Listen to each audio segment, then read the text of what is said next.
শনিবারে তো আমরা খিচুড়ি খাই, তাই দেখো সেটাই করছি, তোমাদের সাথে দেখাবো। চলো, প্রথমে দেখো কড়া বসিয়ে দিয়েছি, দিয়ে দিচ্ছি সরষের তেল।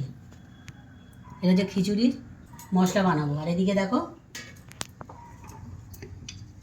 খিচুড়ির জন্য চাল আর ডাল আমি সিদ্ধ করে নিয়ে রেখে দিয়েছি। দিয়ে দেবো তেজপাতা, শুকনো লঙ্কা, আর দিয়ে দেবো জিরে, দিয়ে দেবো টমেটো, আর দিয়ে দেবো দেখো কড়াইশুঁটি আর কেটে রাখো কাঁচা লঙ্কা, দিয়ে দেবো আদা বাটা। মশলাটা খুব ছিটাচ্ছে, একটু হলুদ দিয়ে দেবো। তাহলে একে মশলাগুলো দিয়ে দেবো। দিয়ে দিলাম 1 চামচ লঙ্কা গুঁড়ো, এরপর দিয়ে দিচ্ছি জিরে গুঁড়ো, ধনে গুঁড়ো, আর একটু স্বাদ মতন চিনি দিয়ে দেবো, দেবো নুন। তো দেখো মশলাটা তো ভাজা ভাজা হয়ে গেছে, তেল ছেড়ে গেছে। এবার আমি খিচুড়িতে দিয়ে দেবো। এবার এখানে বসিয়ে এটা হয়ে গেছে। তো দেখো খিচুড়িটা তো মশলা করে এর মধ্যে দিয়ে দিয়েছি, ওই গ্যাসে হচ্ছে। এবার এখানে বসাবো চচ্চড়ি।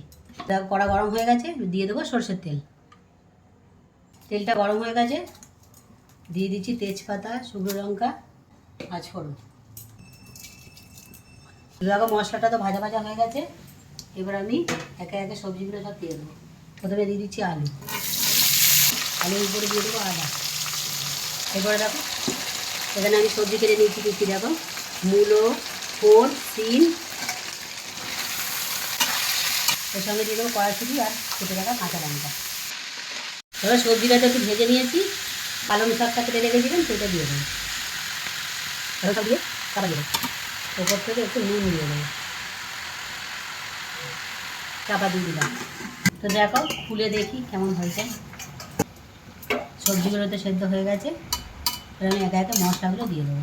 আর এই নুনটা দিয়ে দিয়েছি। এবারে দিয়ে দিচ্ছি জিরে গুঁড়ো, ধনে গুঁড়ো, হলুদ দিয়ে দিচ্ছি, লঙ্কা গুঁড়ো, আর দিয়ে দিচ্ছি চিনি। এবার একটু চাপা দিয়ে দেবো। বন্ধুরা দেখো আমার খিচুড়িটা তো হয়ে গেছে। এবার ধনে পাতা দিয়ে দিচ্ছি, ঘি দিয়ে দেবো।